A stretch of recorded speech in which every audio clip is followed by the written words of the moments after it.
Good morning, everyone, and welcome to another edition of On the Mark here on Westville Community Programming Channel 15 and 89.5 FM WSKB. I'm your host, Mark Auerbach. Peter Coles is our chief engineer for this hour, and we're starting today's program with a chat with Kathy Tobin at Bay State Health. Kathy is well known to everybody in Western Massachusetts, and I'm always honored and thrilled when I get a chance to catch up with Kathy. Good morning.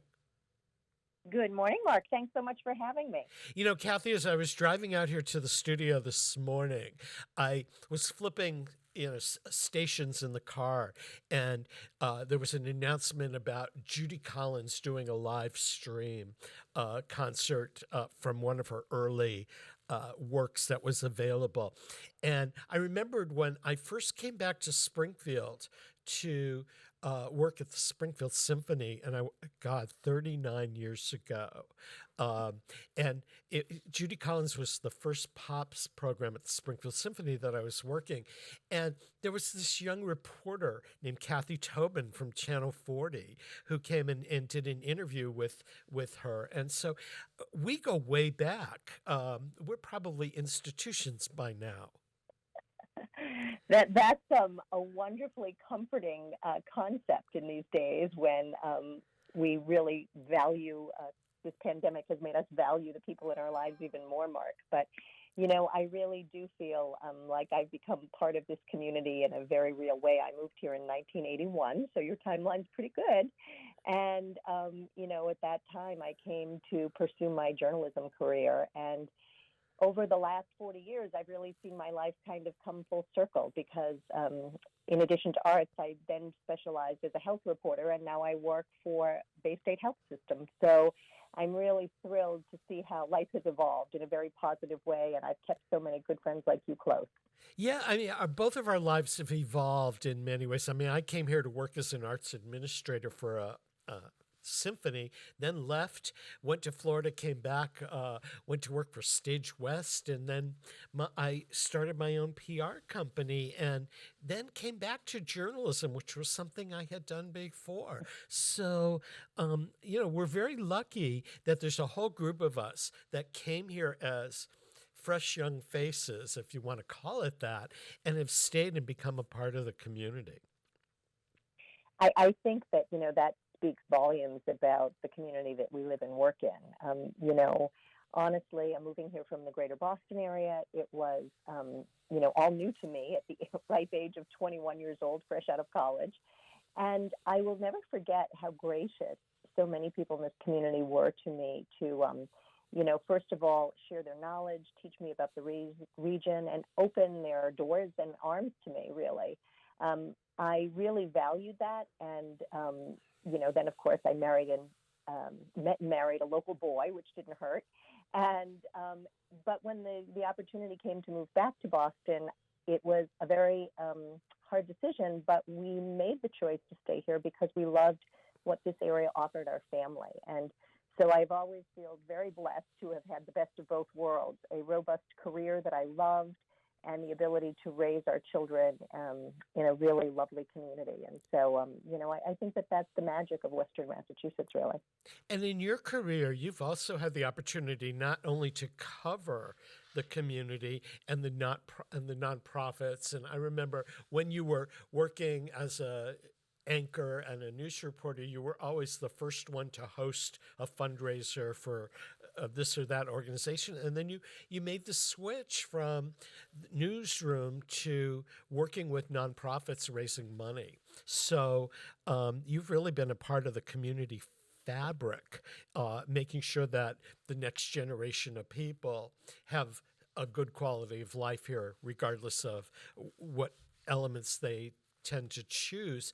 I've been involved in a lot of fundraising efforts over the year, and there's a whole group of our contemporaries that have done this. And I think that we've really built what's known as community. I think that, you know, there's a wonderful message in there, and that is that, you know, philanthropy, it's the old adage that you get more than you give. I never would have been comfortable saying, you know, I'm going to go out and ask people for money as a career.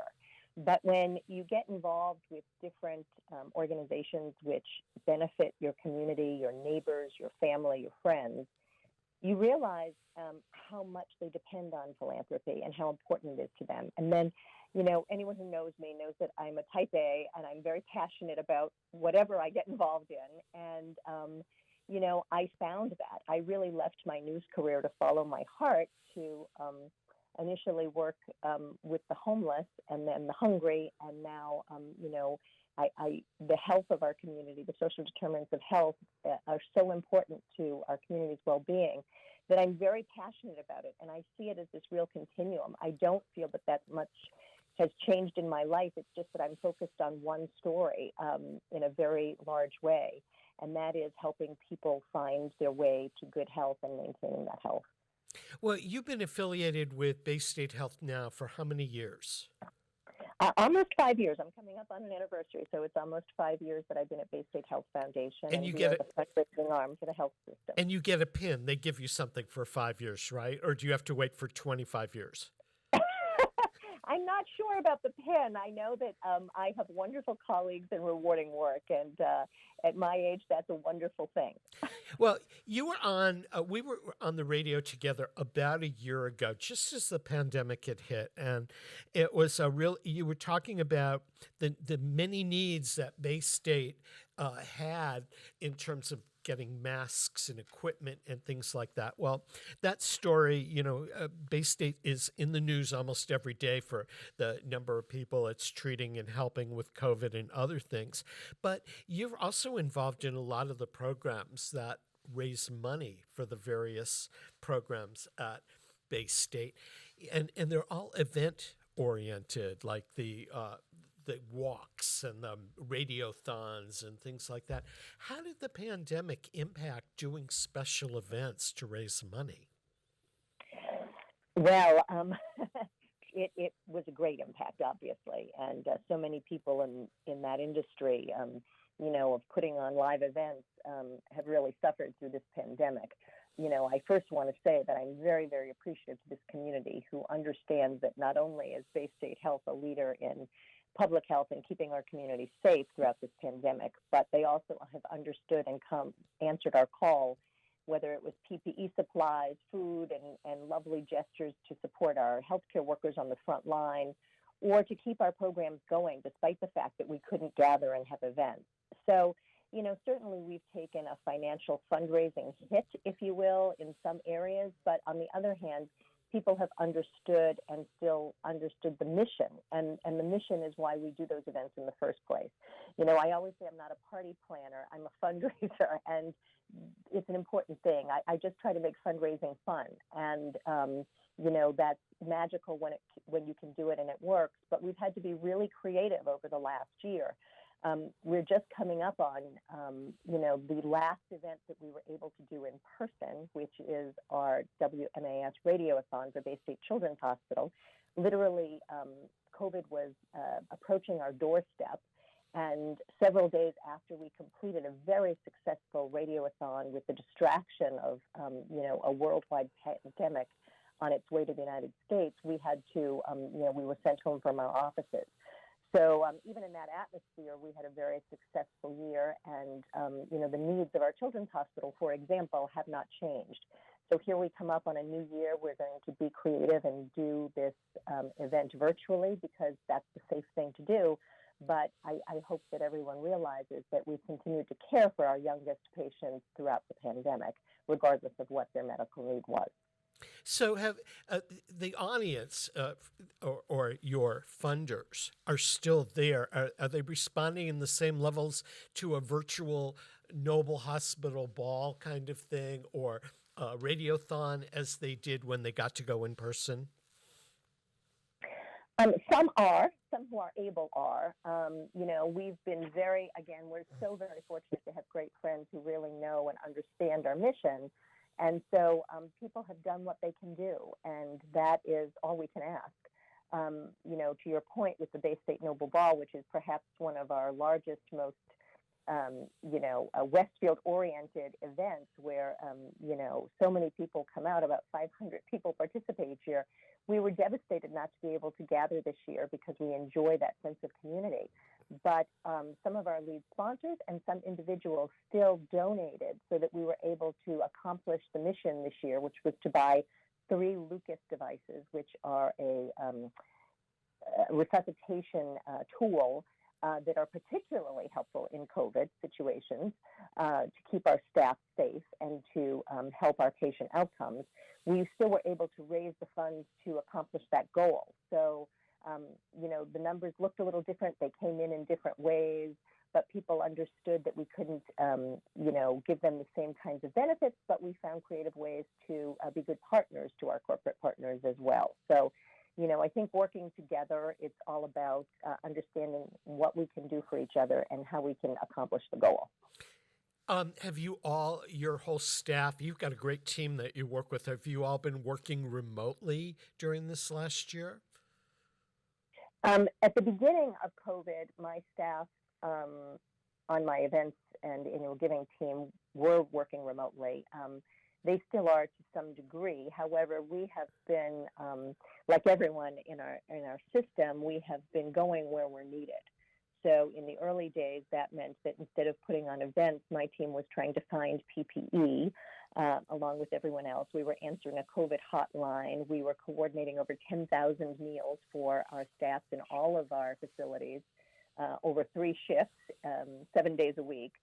That was a tremendous body of work, which we could do pretty much remotely. Recently, we have been deployed to help assist at the vaccine clinic that we have been running at Whitney Avenue in Holyoke. And so we wear many hats during these days, as so many people do, and that's been very rewarding to be able to jump in and help the team wherever we've been needed. It must change. None of us expected the pandemic or it would ever happen. I mean, I never dreamed that we'd have something like this enter our lives. How has it changed you in the way you approach your work? That's a very interesting question. I think I'm probably still processing that like many people. I myself am a very extroverted person, as you well know. I enjoy people very much, and I run a team of extroverts. It's why they're so good at what they do. So it was a real adjustment in the early days. My children are grown and independent and out of the house. I'm a widow, so I live with my 2 dogs who are being very cooperative this morning and not barking through this interview. But, it's been isolating, like everyone else has understood. But I really feel like I found my rhythm. I'm, after all those years in television, I'm pretty comfortable with technology. And so I think, I have fared better than some in being able to adapt and connect. And, I just have such work that's so close to the issue that I guess that helps sustain me. Long ago, I realized that my husband used to say, it wasn't just the television station, it's the girl I married. I tend to really work a lot. It's what I'm passionate about and what I love. So I work at all kinds of hours. I still do that, but my life is pretty seamless. I also take the opportunity now to go out and smell roses in the summer. I have a beautiful garden, and I walk in the wintertime. And I do things like everyone else to sustain sort of my appreciation for the little things in everyday life, as well as, keep a busy work schedule up. And I would assume that the public's awareness of what Bay State offers has changed. I mean, people always knew it's a hospital, it provides health care and this and that. But when so many lives are in the balance with something like COVID and Bay State is getting people back on their feet, it must change the way people perceive the entire healthcare system that we have here in the community. I think that that's a really good point. I think people's relationship with the health system over the last year has changed in a very positive way. I was raised by an RN who was passionate about her work, and so I have always understood inherently the importance of having an excellent health system in your community. I think it's vital. And so I have always understood that, but I think sometimes it's easy to forget in the busyness of life how important that is. We have other priorities. We're being pulled in a million directions. Nothing before this pandemic reminded us all how important good healthcare is, having healthcare there when you need it. And so we have reconnected with a lot of people. We hear from a lot of people on a daily basis about, their appreciation for what we do.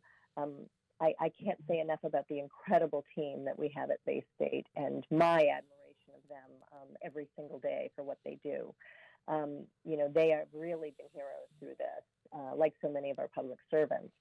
So I think that, it has raised awareness of why that is. I know in my neighborhood, one of our city councilors went out, instead of his victory party, which he couldn't have this year, he purchased signs for all the neighbors. And so we sort of formed a gauntlet so that healthcare workers on their way to work every day would see these signs that said, thank you.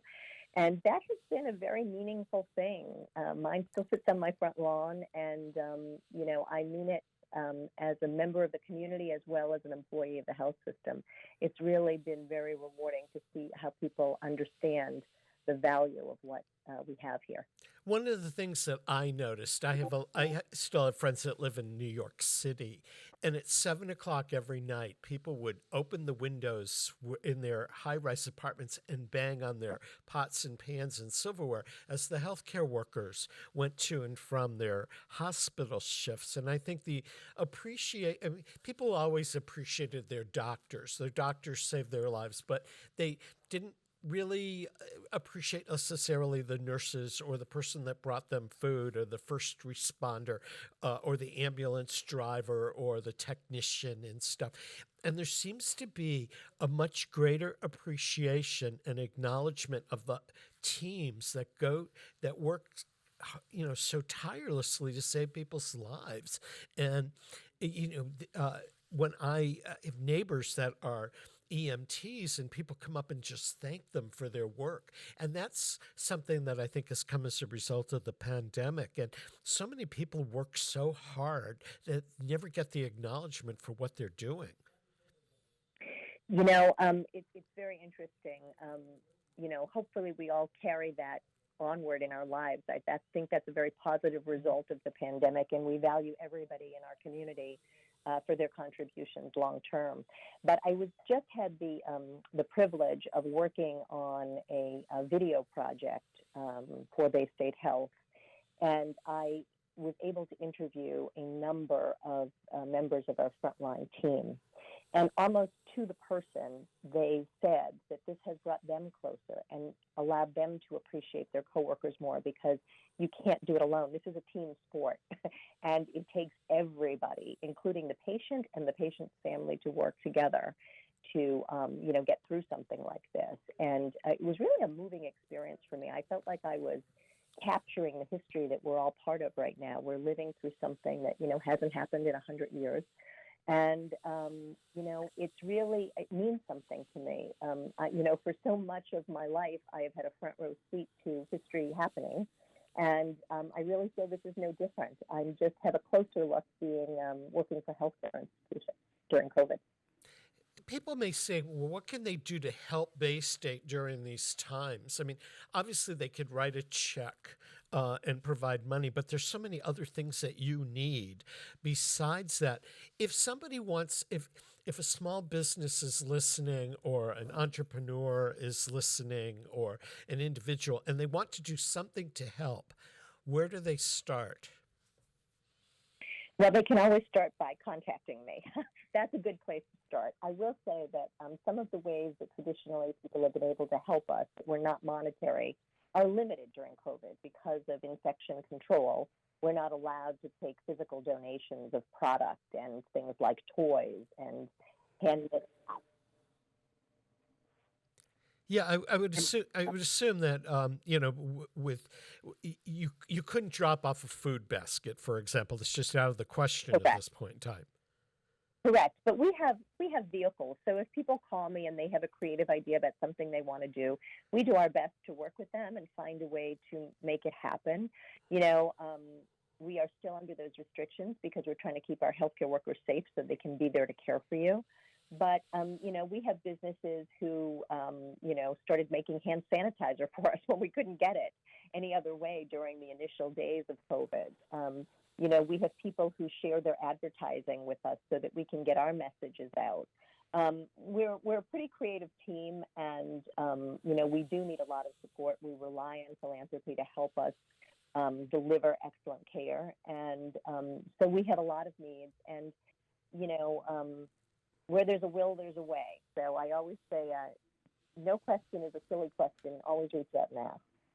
And if people want to learn more about Bay State or the foundation, where do they go to get the information?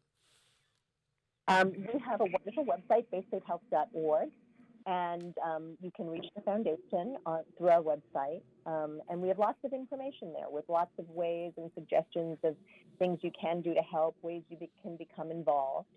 And, at some point, when we hope everyone has been vaccinated, we can move forward and life will go back to our new normal.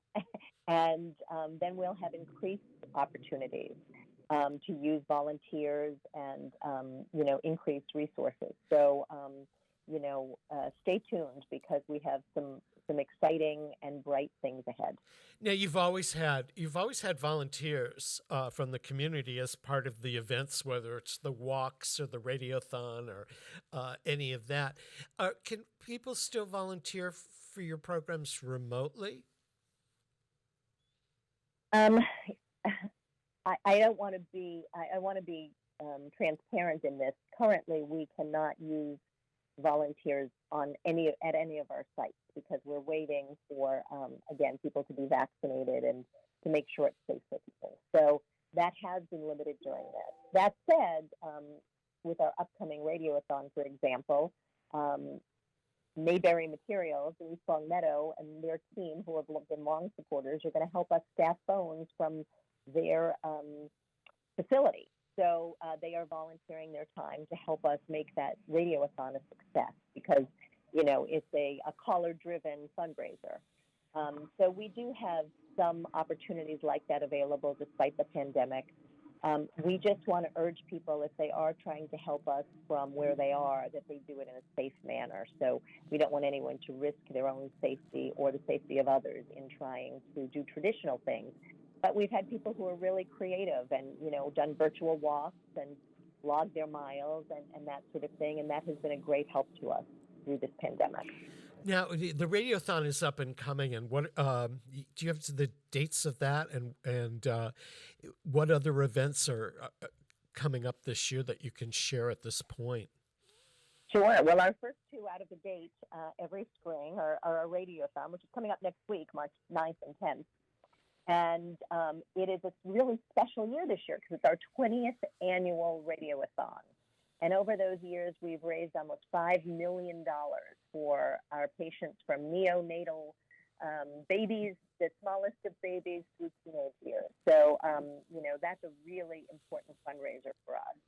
And this year it's dedicated to Jim Ramo, who many of you in the community know, who was the program director at the radio station and instrumental in starting that radioathon with us 20 years ago. Jim lost his battle to cancer recently, and that's been very tough on the Kellogg team and those who love him. But we're going to make sure that he's honored with that special event, and we're going to continue his intention of helping children when they're in need of great health care. So that's coming up on March 9th and 10th. And then we will have our Bay State Children's Hospital golf tournament in June, which is expanding to 3 courses. If you're interested, we hope our golfers out there will get involved quickly in our businesses because it's going to be a fabulous premium tournament. And that, again, will really be helpful in doing some exciting things for our children's hospital. That's terrific. And where can people get the info? Again, that info is available on our website, baystatehealth.org. And during Radioathon, we'll have all kinds of ways to give. We have a special website, we have text to give, and we have phones that will be manned by real people who will happily take donations. We're part of the Children's Miracle Network, and those are pediatric hospitals all across the country who join together in this kind of initiative to tell really inspirational stories about how children and their families, because illness, of course, affects whole families, how we can help them. And it's not, as some people might expect, it's never a downer. I find it a very hopeful opportunity because you hear about wonderful developments, wonderful success stories, and even when the outcomes aren't what we would hope, we make journeys easier for people and we help them through it. So we're there throughout the course of illness for anyone who needs us, and that's really, really rewarding. So you've got a busy, pandemic aside, you've got a busy year after year going on. We do. It never really stops. In normal circumstances, we do 13 signature events for Bay State Health in all of the communities we serve and for all different areas of care. This year, most of them will still happen one way or another. We will continue to do things like Rays of Hope, and, it was kind of a half virtual, half drive-through last year, and we will see what the fall holds for us and whether we're able to do that. We're really, really hoping that by the time November 6th comes around, we will be able to gather once again safely and have the annual Bay State Noble Ball, which is a over 56-year tradition of honoring those in the community and those in our Bay State Noble Hospital for the tremendous work they do and supporting that work through that fundraising event. So we're hoping that might be the first coming out party after COVID, but we obviously want to be safe, and we'll be watching all the public health, initiatives to see if we're able to do that. So do you get a vacation in amongst all of these major events? Please don't worry about me. I have a very blessed life, and I find time here and there. I do have a wonderful granddaughter and another one on the way, so they give me great balance. And between my granddaughter and my children, I find great opportunities to unwind and have some fun. So when the pandemic ends, Kathy, what is something that you've missed the most during the pandemic that you can't wait to get back to? For me, it's going to live theater. What's your number one priority? I think that my number one priority when it's over is to gather with all of my children in one place. We have not been able to do that in a very long time. And so, other than my work, my family is always my priority, and I really want to be together with them.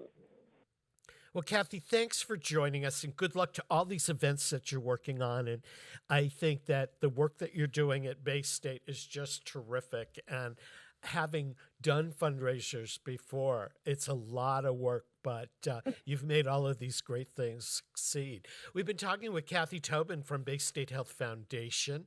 Again, Kathy had said if you want to get involved, go to the Bay State Health website, look for the Bay State Health Foundation, give her a call. We're going to take a break here to acknowledge the underwriters that make On the Mark here possible. Peter Coles is our chief engineer. I'm Mark Auerbach, and we will be right back. Support for the community programming of WSKB is provided by the Dunkin' Donut Shops of Westfield and the Sardinia family. It's nice to know that even as the world changes, Dunkin' Coffee remains the same at 7 convenient locations throughout Westfield. Support for community radio on WSKB is provided by Betts Plumbing and Heating Supply Company, an independent, family-owned wholesaler serving Westfield for over 50 years, specializing in plumbing, heating, and industrial piping supplies. On the web at bettsplumbing.com or at 14 Coleman Avenue in Westfield. Listen to me, Michael Buster McMahon, Mondays 8 to 10 a.m. to learn the stories behind your favorite songs. Or don't. I'm not the boss of you.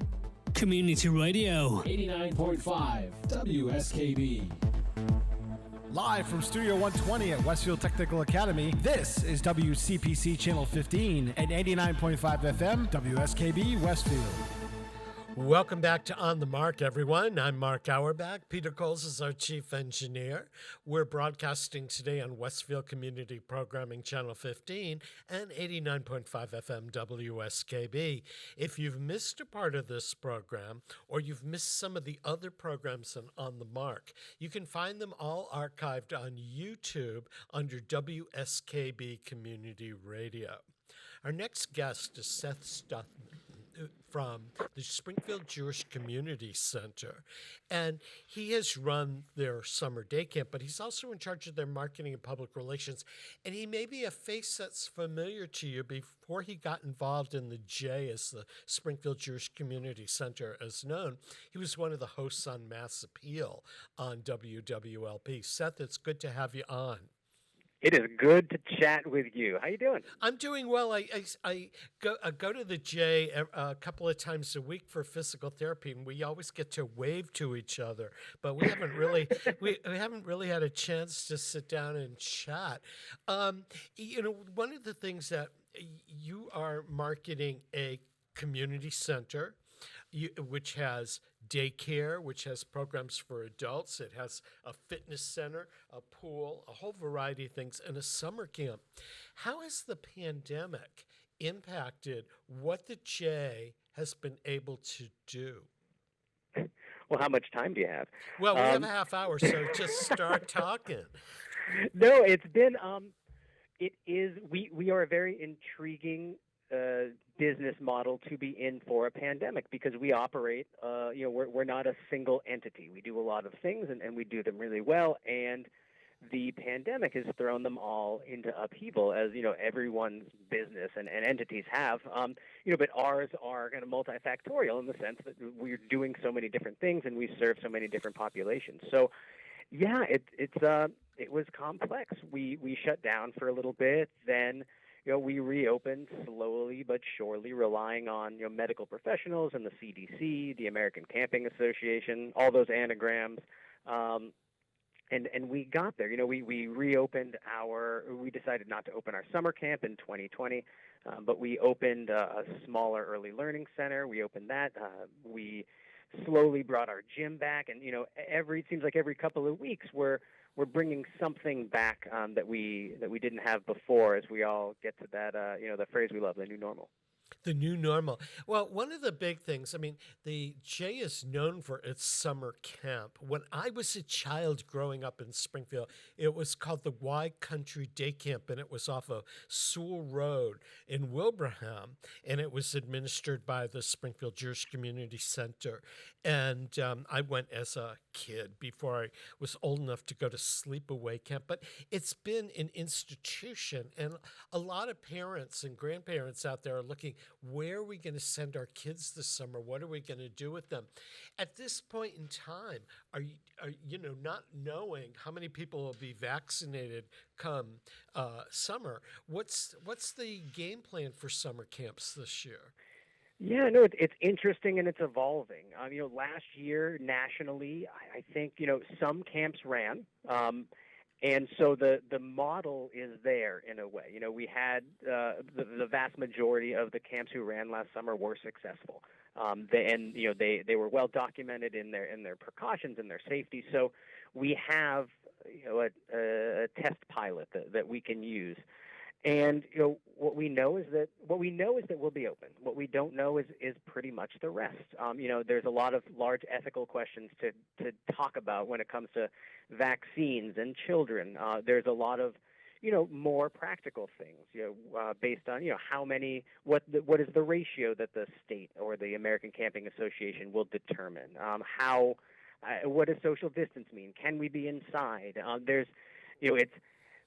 We are so lucky to have such an amazing space here at the JCC, and we've moved from Wilbraham, and we're now operating in our 20-acre center. But there's still a lot of heavy decisions to be made. But what we do know is that one way or the other, we're going to have camp. How big it can be, we don't know. How often we can use certain things, and what the cleaning looks like. We're still figuring out. But we're a community center that prides itself on being a place where people can come, young and old, of every different ability level. And so, that's unwavering, and that's something that we're going to keep at this summer, as long as we're doing it safely. That's the most important thing, is that we listen to the city of Springfield, the state of Massachusetts, the CDC, and the American Camping Association, because they're the pros in the field, and so it's important and essential to lean on them. So, if this is the time of year when parents are considering should they send a child away to camp, and should it be day camp or sleepaway camp, should people proceed as though 2021 summer's going to be okay? Should they be cautious in their choices? What would you recommend to a parent? That's a fantastic and loaded question. I'm not Fauci, and I can't say with any certainty what the world will look like this summer. What I can say is that we are putting together a program, and we're leaning on agencies and experts and local experts and national organizations. The JCC is affiliated to a larger JCC association that helps all the JCCs around the country, and they are giving us advice. So I am confident in the safety and the fun in whatever program that ends up coming out of the Springfield JCC. And what I would say to parents is be discerning, ask difficult questions, ask uncomfortable questions, see how important masks are, see what the policies are going to be for the summer, because not only your kids are your most the thing that's most important to you, and summer camp is trying enough for parents in the sense that they're giving the most important thing in their lives away to total strangers for a day at a time. And so this year I think parents need to be more vigilant and know that they're making the right choice. Yeah, and I think for the kids have been denied so much. I mean, we've all been denied with social distancing, we've been denied our coffee dates and movie going and theater and all the kinds of things.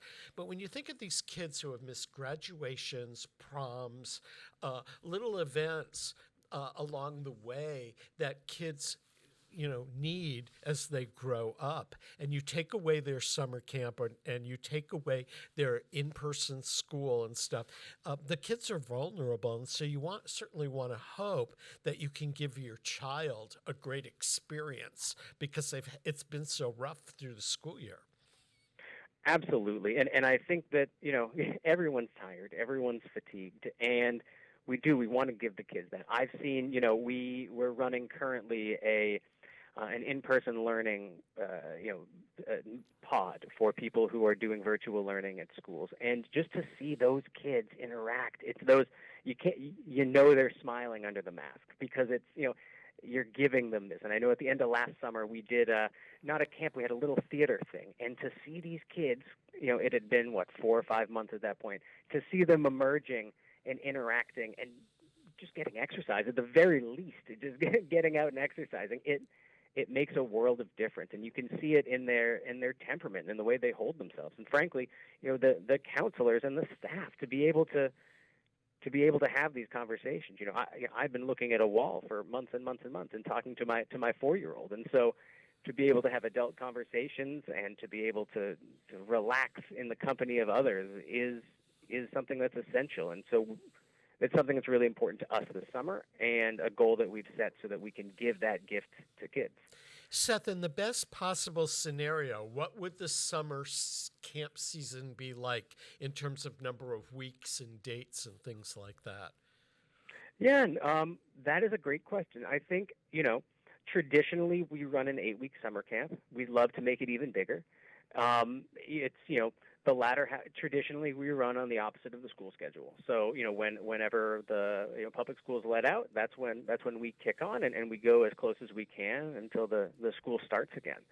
And that's something that we want to do, and replicate as much as we can this year, as long as it's safe, because safety trumps all, for our decision making.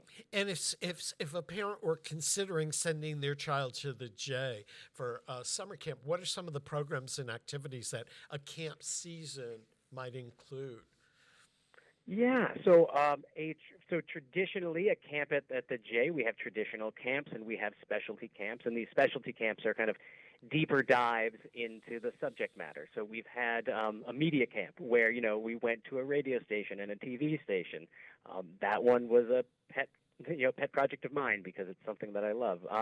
We have theater camps, STEM camps, all that kind of stuff. And then our traditional summer camp is kind of, Mark, it's like the camp that you knew. It's both changed to stay with the times, but it's timeless. It's kids doing arts and crafts and science and, sports and, just having fun and getting messy. It's the stuff that's getting lost in our culture, and that's what we do. It's all about, getting messy, having fun, enjoying yourself. And so we're excited to give that to people, and that's what our camp is. We're so lucky that we have a large campus that we can spend the majority of our time outside, and it's going to be especially important this year because outdoors is markedly safer, and it's great. It's the kind of camp that I wanted to go to when I was a kid, and it's the kind of camp that I'm excited to send my kid to. And what age levels can go to summer camp? Yeah, so we keep our preschool open in the summertime. So, as young as 6 weeks can enjoy care at the JCC. Our outdoor camp kicks in about 4 and up, basically. Let's go with that. And our counselors have to be over 16. So we have programming for people basically 4 to 15. It changes and morphs as you age, and our upper level of camp is counselors in training and leaders in training, and they're learning the tools to be successful leaders in the community and hopefully camp counselors in the years that follow. And we have a great cross-section of kids who come to camp, but we're such a melting pot. We have a relationship with JFS, the Jewish Family Service, and last year I think it was 29 new Americans we brought into camp for free, and these are kids who were recently resettled into America, and to give them the gift of camp to be able to assimilate with everybody else was just, it's remarkable. We accept low-income vouchers so that people of all economic levels can come to our camp, and lastly, we're a fully inclusive camp, and that means that people of every physical and mental ability level can come to our camp and just integrate with everybody else with aids that they need to succeed. So, no matter what your physical or mental ability level, your financial aptitude, we have a space for you. And what that means is it's a camp that's a reflection of our region, which is something that I'm particularly proud of. That's terrific. We got to take a break to acknowledge the underwriters on this program. But before we do, if people want to learn more about the J, which is the nickname for the Springfield Jewish Community Center, and its camp, how can they get more information? SpringfieldJCC.org. Again, SpringfieldJCC.org. And, I'm always picking up my cell phone and my email, so, I'm here too. Okay, we're chatting with Seth Stutman from the Springfield Jewish Community Center here on The Mark. We're going to take a break. We need to acknowledge the underwriters that make programming like this possible for Westfield Community Programming Channel 15 and 89.5 FM WSKB. I'm Mark Auerbach, our engineer this morning, and producer is Peter Coles, and we'll be right back. Support for the community programming of WSKB is provided by Westfield Bank. For more than 160 years, Westfield Bank has been an important community presence and commercial leader in the Pioneer Valley, with convenient full banking services in Westfield, West Springfield, East Longmeadow, Agawam, Feeding Hills, Springfield, Southwick, as well as Enfield and Granby, Connecticut. Visit us on the web at westfieldbank.org. Support for the community programming of WSKB is provided by Comcast and Xfinity.com, offering Xfinity TV, Internet, home phone, and home security services. Information on all that Xfinity has to offer in the Westfield area is available online at Xfinity.com. Wednesday mornings start off right from 6 to 8 a.m. with Tina Gorman and Wake Up Wednesday. Community Radio. 89.5 WSKB. Live from Studio 120 at Westfield Technical Academy, this is WCPC Channel 15 and 89.5 FM WSKB Westfield. Welcome back to On the Mark, everyone. I'm your host, Mark Auerbach. Peter Coles is our chief engineer today. We're broadcasting from Studio 120 at Westfield Technical Academy on both Westfield Community Programming Channel 15 and 89.5 FM WSKB.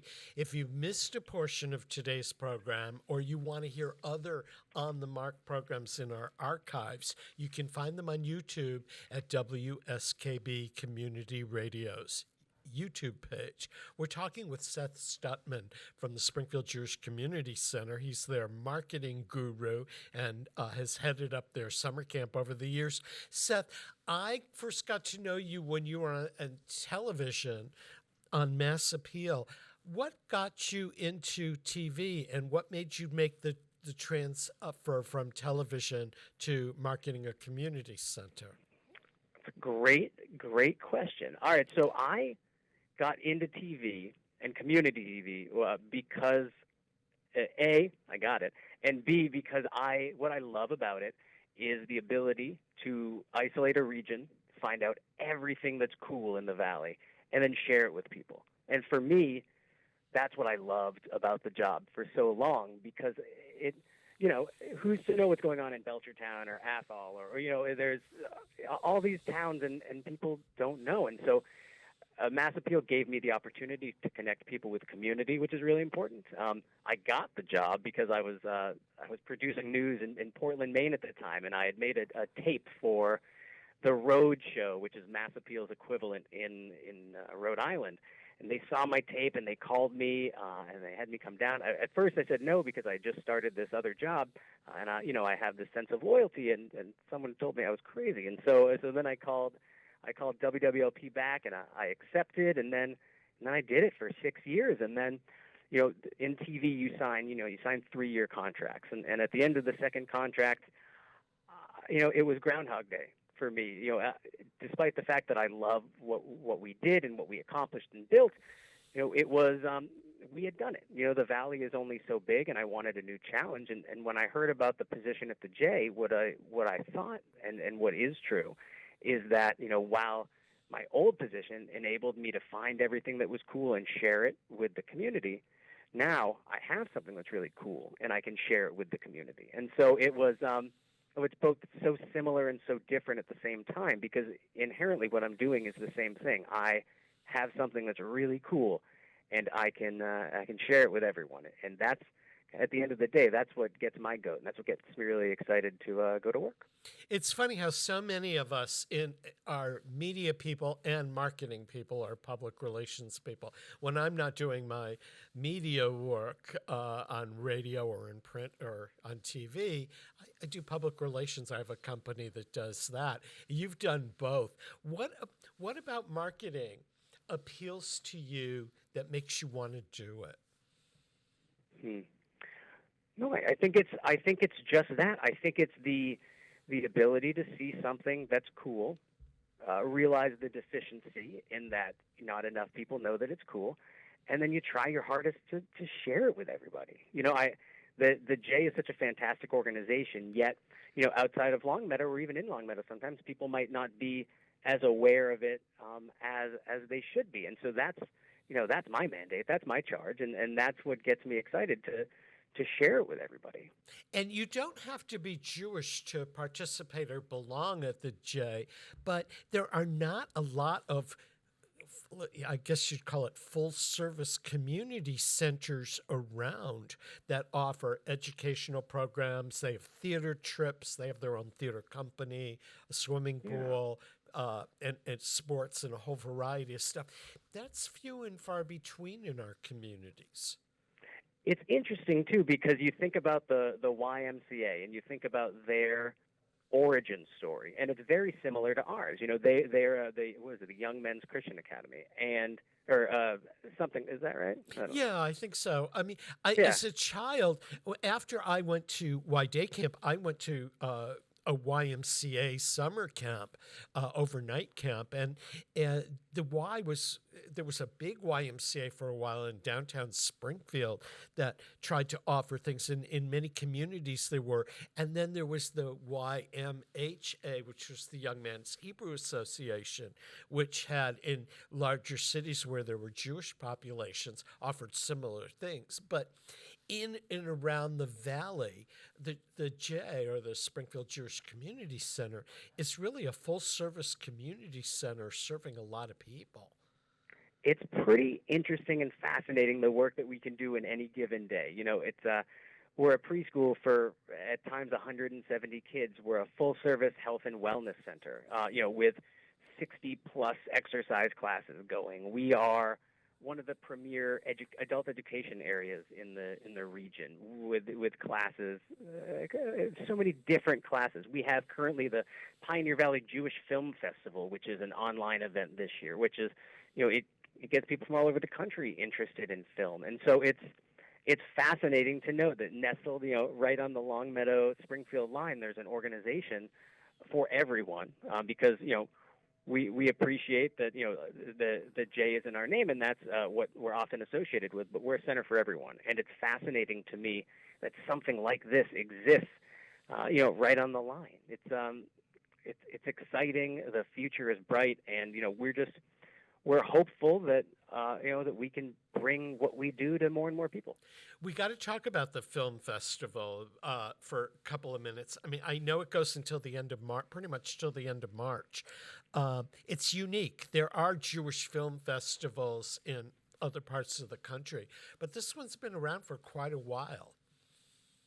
Yeah, we have. It's been, I forget how long it's been around, but it's not only has it been around for a while, but we get some pretty impressive films, and we're pairing them this year with great discussions for afterwards. So, for example, there's this the Blue Note story. It must be Schwing, and it talks about the jazz scene. And afterwards, we have a Zoom discussion with Larry Hott. He's an Emmy award-winning documentary filmmaker. He owns a film production group. So, we're not only showing people how they can watch these films, we're taking it a step further, and we're giving them the opportunity to really dive deeper into it. So we have the first, we have a film that went off last weekend, Fiddler, A Miracle of Miracles. This weekend, it's a picture of his life, which is a documentary about someone who shoots these amazing photos. And then, we have films coming up until the end of March. So it's a great opportunity to learn about something that you might not have known before, and to see some films. I know everyone's sitting on their couch right now, and I think you've watched all of Netflix. So, these are new opportunities. Like I said, the film about the making of Fiddler on the Roof is something that I covered for theater, and I found it to be a fascinating film. And it was making the rounds of the film festivals, and for people that haven't seen it, it's a great opportunity. And one of the things that up until this year, the Pioneer Valley Jewish Film Festival did is it showed its films all over the valley. It wasn't just at the J, but they had showings on the 5 colleges. They had showings I think there was one in Westfield at one point. And there were some interesting panels and discussions and things like that surrounding it. And we're in an area very rich in film in Western Massachusetts, so it's a nice addition to what's going on. Can people, is there a website for that, or place people can go? Yeah. So pvjff.org. So Pioneer Valley Jewish Film Festival.org. PVJFF. And yeah, we have all the trailers for the films on there. We have the ways that you can register for them. But I will say, go on there quickly, because we have had a tremendous response. It's a free festival this year, because we know times are tough for people, and we want to give people an outlet. However, I would say head over there as soon as you can, because space is limited. Yeah, I was going to ask you, with these online showings that you do, there's a limited number of people that can watch, right?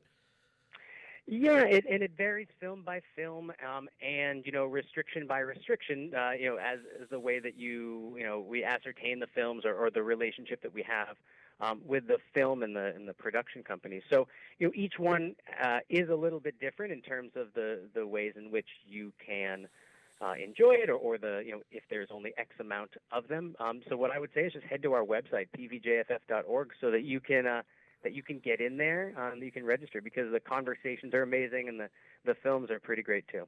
That's terrific. And there's also an author series that you've had ongoing. And I know it's probably postponed for this year, but there was a travel program and there were day trips that the J sponsored. I know that oftentimes when I went on being a little arts reporter and went down to Goodspeed, there'd be a bus show up with people from the Springfield Jewish Community Center, and it was a lunch and theater trip. So there's a lot of activity that you guys produce over the course of a year.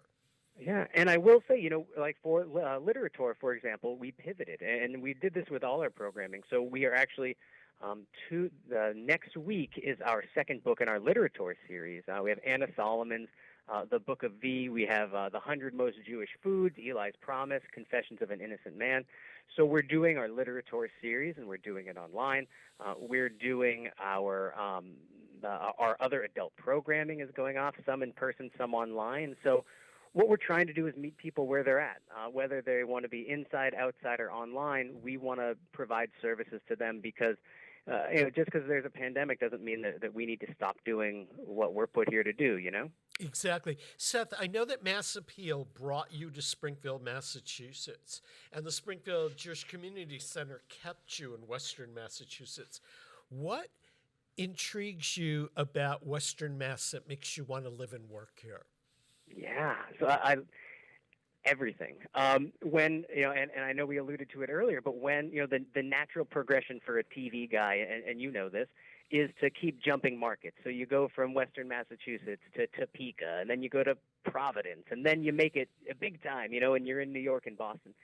And I didn't want that. I have an amazing wife and daughter, and we love the Valley. And when you do a show like Mass Appeal, you know everybody. So all the restaurants and the stores and the parks, and you get all of that. And I wasn't ready to leave it yet, and we fell in love with the area. So we thought, what's the point of chasing New York City and more money? It's the same teleprompter at the end of the day. What's more important is where you live. And so for me, the Valley, it's close to family. You can ski, you can head to the beach. Everything is close enough, and the people are great. And it's interesting. I'm from Central Massachusetts originally, with a lot of detours in between, and Boston has its own culture. Central Massachusetts, I haven't really figured out yet, and Western Massachusetts has its own unique culture, and I just latched onto it, and I don't see myself getting out of here anytime soon. Well, I understand that. I mean, I was born and raised here. I went away to high school, college, worked all over the country for years, and then came back. So there's something, there's a magnet about Western Massachusetts. Seth, we're out of time, and it's been so great to chat with you. Maybe we can get you to come back and do another program down the road.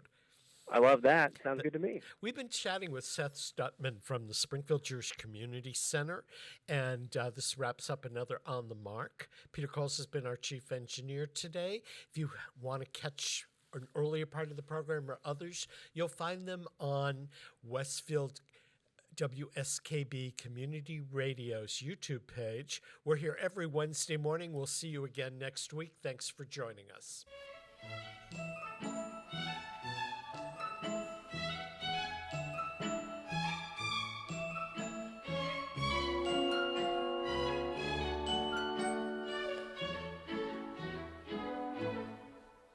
Hello, mother.